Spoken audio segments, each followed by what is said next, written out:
Lakotas! This is our land! The men died for the women and the women raised our children! Now's the time to resist! If none of us are brave enough, we're all gonna die! Stand up and resist!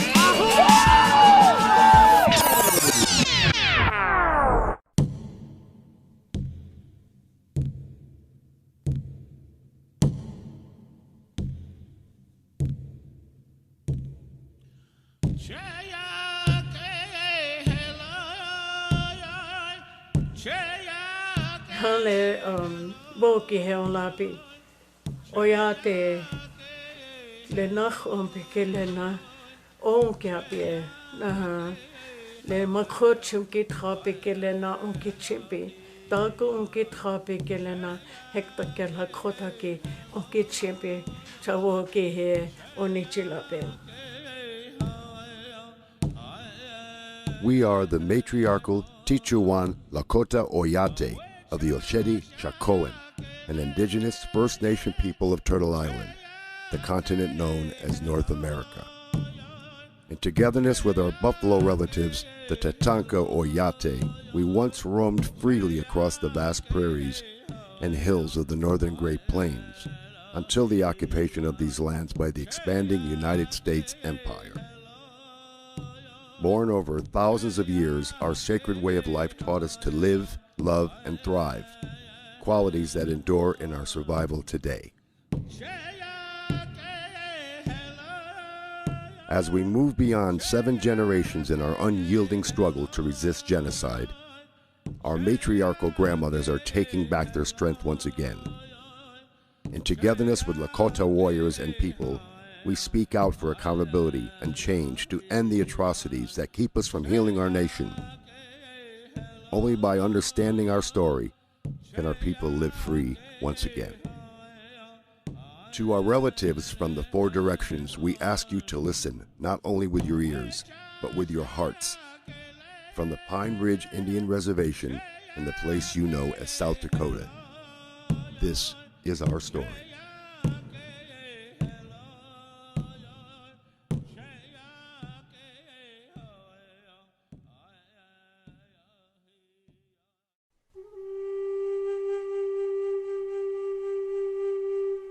We did not ask you, white men, to come here. We do not want your civilization. We would live as our fathers did, and their fathers before them. In 1492, the indigenous Arawak people of the Caribbean islands encountered Christopher Columbus of Spain. Columbus wrote in his log, "They would make fine servants. With 50 men, we could subjugate them all and make them do whatever we want." Columbus proceeded to unleash a reign of terror unlike anything seen before. When he was finished, 8 million Arawaks, virtually the entire native population of Hispaniola, had been exterminated by torture, murder, forced labor, starvation, disease, and despair. Columbus's atrocities with cross and sword were justified by the Christian doctrine of divine discovery and set religious and legal precedent for the invasion and genocide of America's indigenous peoples for the next 500 years and beyond. By 1650, a precarious relationship between the First Nations of the east coast of North America and New England colonists was collapsing into slaughter and enslavement of native people by settlers who wanted more land and wealth. We find that most of the English colonies sanctioned and encouraged scalping Indians. In 1776, the United States birthed the first 13 states on land taken through the ethnic cleansing of dozens of eastern seaboard tribes. The Declaration of Independence further enshrined the belief of Euro-American settler supremacy by declaring native peoples to be merciless Indian savages. In 1787, the United States adopted its Constitution. Article 6 established treaties as the supreme law of the land. Despite this supreme law, treaties with sovereign native nations became slippery promises, easily broken when convenient. In 1823, in the case of Johnson and Graham Leslie v. McIntosh, the Supreme Court of the United States ruled that the First Nation people's right of occupancy was subordinate to the United States' divine right of discovery. The United States has unequivocally agreed that discovery gave an exclusive right to extinguish the Indian title of occupancy. This landmark ruling provided legal cover for governmental policies that would claim white Euro-Christian supremacy as justification for stealing indigenous lands and for the genocide of native peoples. In 1849, the California Gold Rush triggered the mass western migration of settlers, putting them in direct conflict with existing indigenous nations. In 1851, anxious to protect white settlers on their way to California and to avoid a full-scale war with the Lakota and our allies, the United States requested the Treaty of Fort Laramie with the Sioux and other northern Great Plains nations. 6 Sioux men signed the treaty, which recognized the Lakota Nation's sovereignty over a vast territory amounting to approximately 5% of the continental United States.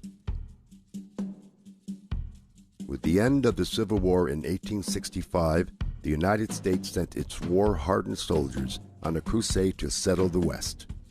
Led by the growing dogma of manifest destiny, the U.S. claimed the God-given right to expand its borders from sea to shiny sea. Damn any man who sympathizes with Indians. I have come to kill Indians and believe it is right and honorable to use any means under God's heaven to kill them. In 1868, unable to defeat the warriors of the Sioux, Cheyenne, and Arapaho nations fighting to protect our lands and people, for the first time in its history, the United States appealed for peace and drafted the Second Treaty of Fort Laramie.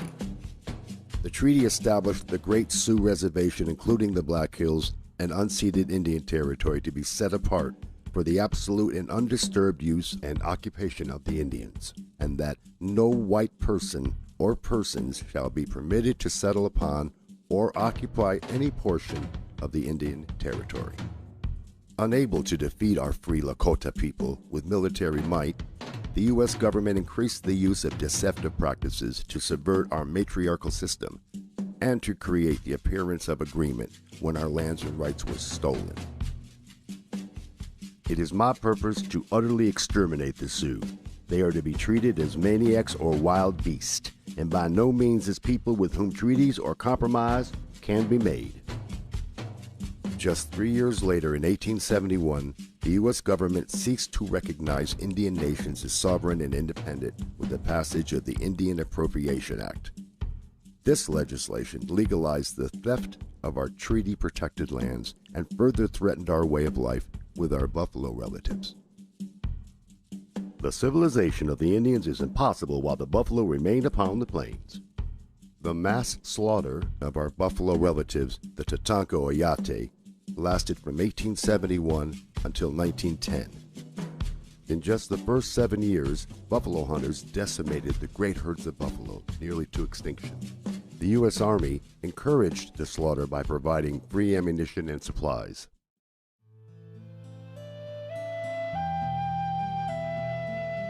In 1873 alone, buffalo hunters massacred more than 1.5 million buffalo.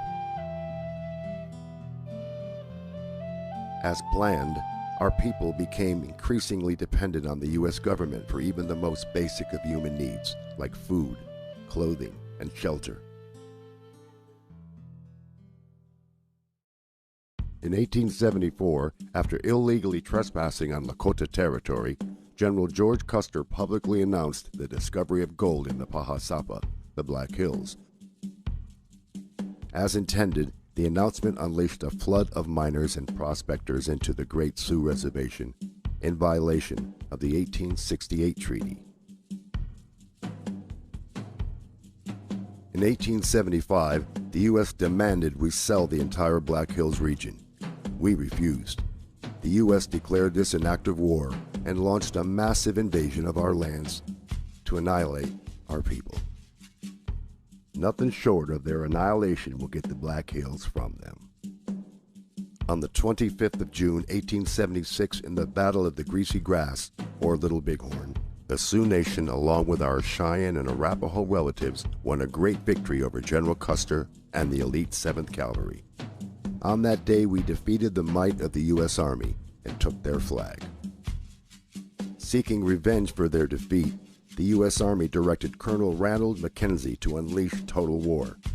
U.S. forces went from village to village, killing women, children, and ponies, and destroying teepees, clothing, blankets, and food supplies.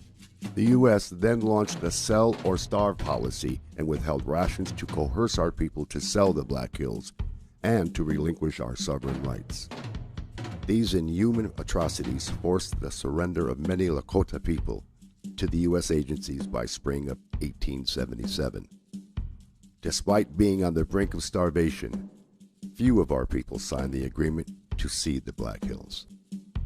When the paper was signed by Red Cloud, Spotted Tail, and others to give up the Black Hills, the majority of the Indians of the Teton Sioux tribe were not there, and they never consented to giving up the Black Hills, and never gave those chiefs permission or authority to sell or give up the Black Hills.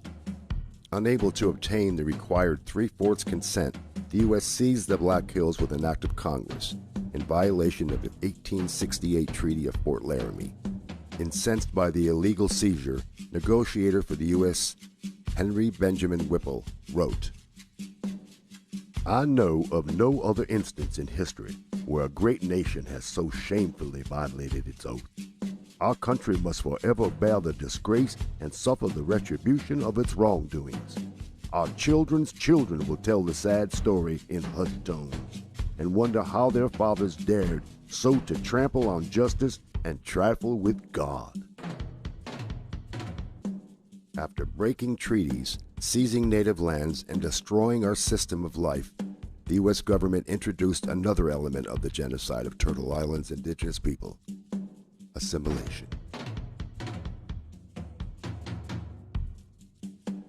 Kill the Indian, save the man.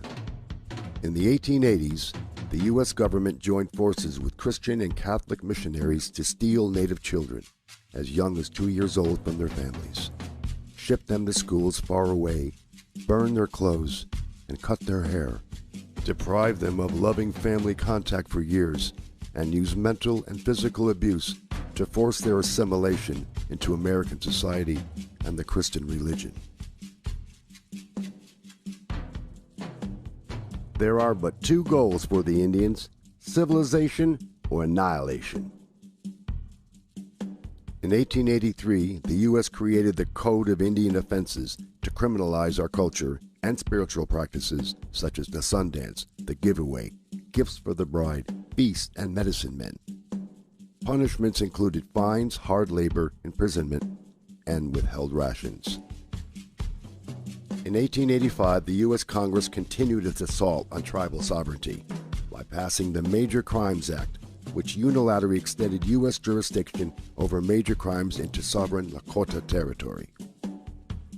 In 1887, the U.S. Congress approved the General Allotment Act to divide communal land of the Great Sioux Reservation into individual parcels of privately owned property assigned to tribal members. Our people had no concept of individual ownership of our Mother Earth. The Indian must be imbued with the exalting egotism of American civilization, so that he will say "I" instead of "we," and "this is mine" instead of "this is ours." 2 years later, in 1889, in violation of the 1868 Treaty of Fort Laramie, the U.S. Congress passed an act to divide the Great Sioux Reservation into 5 separate and smaller reservations, including the Pine Ridge Reservation. The U.S. government opened the remaining 11 million acres of Sioux Treaty territory for public purchase, including sacred sites and burial grounds our people used for thousands of years. Having wronged them for centuries, we had better, in order to protect our civilization, follow it up by one more wrong and wipe these untamed and untamable creatures from the face of the earth. By 1890, our Lakota people, once powerful and free, were entirely dependent on the U.S. government. The U.S. had forcibly removed our people from our homeland, confined them to reservations, cut their rations by half, stolen our children, and decimated the great herds of our buffalo relatives. On the 29th of December, 500 soldiers of the U.S. Army's 7th Cavalry Regiment surrounded Bigfoot's band of about 350 Lakota people at Wounded Knee Creek, and along with 4 rapid-fire Gatling guns, massacred 312 of our men, women, and children.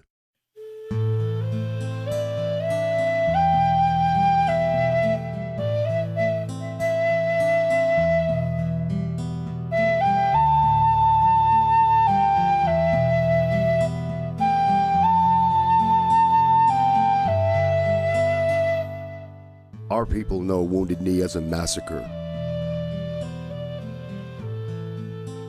The U.S. government calls it a battle. 23 U.S. troops were awarded the Medal of Honor.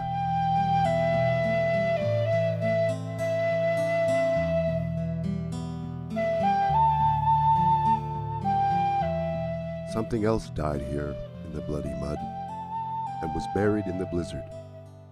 A people's dreams died here. It was a beautiful dream. The nation's hoop is broken and scattered. There is no center any longer, and the sacred tree is dead. In 1903, the U.S. Supreme Court decision Lone Wolf v. Hitchcock secured U.S. hegemony over indigenous peoples by granting Congress unlimited authority to break Indian treaties unilaterally, to sell treaty-protected land, and to regulate all aspects of Indian affairs without the consent of indigenous nations. In 1934, President Franklin D. Roosevelt and the U.S. Congress passed the Indian Reorganization Act, the IRA. In a misguided attempt to fix the indigenous nations the U.S. deliberately had broken. Despite opposition from traditional elders and in violation of the 1868 treaty, John Collier, Commissioner of Indian Affairs, and Harold Ickes, Secretary of Interior, illegally approved the IRA Oglala Sioux Tribal Council and Constitution for the Pine Ridge Reservation with the support of only 1,348 tribal members out of an estimated 12,000 Oglala Lakota people. Most of our people were ineligible, unable, or unwilling to cast a vote. In the 1960s and 70s, U.S. Indian Health Services, IHS, physicians performed involuntary sterilizations on thousands of Lakota women aged 15 to 44. IHS facilities singled out full-blood Lakota women for sterilization procedures. On the 27th of February, 1973, 300 American Indian Movement activists from more than 75 tribes began occupying Wounded Knee, the site of the massacre 83 years earlier. Traditional elders from Pine Ridge sought to exercise our people's natural right to sovereignty and to take a stand against the corruption of the illegal Oglala Sioux tribe government. Continuing the 150-year war on the Lakota people, federal authorities escalated the occupation of Wounded Knee into armed conflict with a force of U.S. Marshals, FBI agents, National Guard personnel, armored personnel carriers mounted with machine guns, snipers and helicopters, semi and fully automatic assault rifles, grenade launchers, tear gas, jets for aerial photographs, and paramilitary personnel. The occupation ended after 71 days when a local Lakota man was killed by a federal sniper and both sides agreed to disarm. From 1973 to 1976, in the aftermath of the Wounded Knee takeover, the U.S. government-backed Oglala Sioux Tribe President Dick Wilson and his guardians of our Oglala Nation paramilitary vigilante force, nicknamed Goons, inflicted the reign of terror on Pine Ridge. More than 60 grassroots activists, traditional full-blood Lakota people, and our supporters were assassinated. 300 were harassed and beaten, 562 were arrested, of which only 15 were convicted of crimes. During that time, the murder rate on the Pine Ridge Reservation soared to 170 per 100,000, the highest in the world at that time. In 1980, the U.S. Supreme Court ruled that the 1877 seizure of the Black Hills was illegal, but did not return the land to our people, offering money instead. To this day, we refuse to accept the monetary compensation offered for the theft of sacred Bahasapa.